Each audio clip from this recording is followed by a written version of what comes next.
क्या आप अक्सर छोटी छोटी बातों पर गुस्सा हो जाते हैं? क्या आपका क्रोध आपके रिश्तों, स्वास्थ्य और मानसिक शांति को नष्ट कर रहा है? हिंदू धर्म के शास्त्र कहते हैं, क्रोधो ही शत्रुः परमः, अर्थात क्रोध सबसे बड़ा शत्रु है। अगर आप गुस्से को नियंत्रित करना सीख गए तो मानिए जीवन में सुख, शांति और सफलता अपने आप आपके द्वार पर आ जाएगी। हम सभी जानते हैं कि गुस्सा हमारी ऊर्जा को नष्ट करता है। जब हम क्रोधित होते हैं तो हमारी बुद्धि काम करना बंद कर देती है और हम वही बातें या कर्म कर बैठते हैं जिन पर बाद में पछताना पड़ता है। भगवद गीता में भगवान श्री कृष्ण ने स्पष्ट कहा है, क्रोधात् भवति सम्मोहः, सम्मोहात् स्मृति विभ्रमः, स्मृति भ्रंशात् बुद्धिनाशो, बुद्धिनाशात् प्रणश्यति। अर्थात क्रोध से मोह उत्पन्न होता है, मोह से स्मृति भ्रमित होती है, स्मृति नष्ट हो जाने पर बुद्धि का विनाश हो जाता है और बुद्धि नष्ट होने पर मनुष्य का पतन हो जाता है। ये शास्त्र वचन स्पष्ट करते हैं कि गुस्सा सिर्फ एक भावना नहीं बल्कि आत्मविनाश का सबसे बड़ा कारण है। अब प्रश्न ये है कि आखिर हम गुस्से पर काबू कैसे पाएं? आध्यात्मिक दृष्टिकोण से गुस्से को नियंत्रित करने के कई सरल लेकिन गहरे उपाय बताए गए हैं।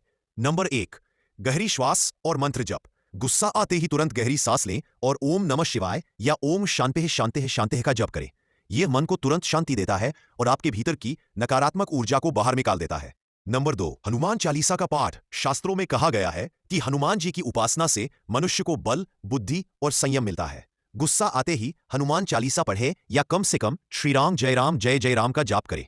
क्रोध शांत होगा और मन में स्थिरता आएगी। नंबर 3, मौन का अभ्यास। गुस्से के समय तुरंत बोलने से बचें। हिंदू धर्म में मौन साधना को बहुत बड़ा तप माना गया है। मौन रखने से ऊर्जा का संरक्षण होता है और गुस्सा स्वयं ही कम हो जाता है। नंबर 4, सकारात्मक दृष्टिकोण। गुस्सा हमेशा किसी की गलती देखने से उत्पन्न होता है। भगवान श्री राम और श्री कृष्ण का जीवन बताता है कि करुणा और क्षमा ही सबसे बड़ी शक्ति है। क्षमा का भाव रखते ही गुस्सा आपसे कोसों दूर भाग जाता है। नंबर 5, सत्संग और ध्यान। सत्संग सुनना, गीता या रामचरितमानस का पाठ करना और ध्यान करना मन को स्थिर करता है। सुबह सुबह प्राणायाम और ध्यान से दिन भर का स्वभाव शांत और संयमित रहता है। नंबर 6, भोजन का प्रभाव। शास्त्रों में कहा गया है कि भोजन का सीधा असर मन पर पड़ता है। राजसी और तामसी भोजन, ज्यादा मिर्च मसालेदार, शराब, प्याज, लहसुन आदि गुस्से को बढ़ाता है। सात्विक भोजन, फल, दूध, हल्का भोजन मन को शांत और संयमित रखता है। नंबर 7, गंगा जल और तुलसी का उपाय। गुस्सा आने पर तुरंत एक घूंट गंगा जल या तुलसी पत्र जल के साथ ग्रहण करें। यह शरीर और मन दोनों को शीतलता देता है। प्रिय भक्तों, क्रोध जीवन की सबसे बड़ी परीक्षा है।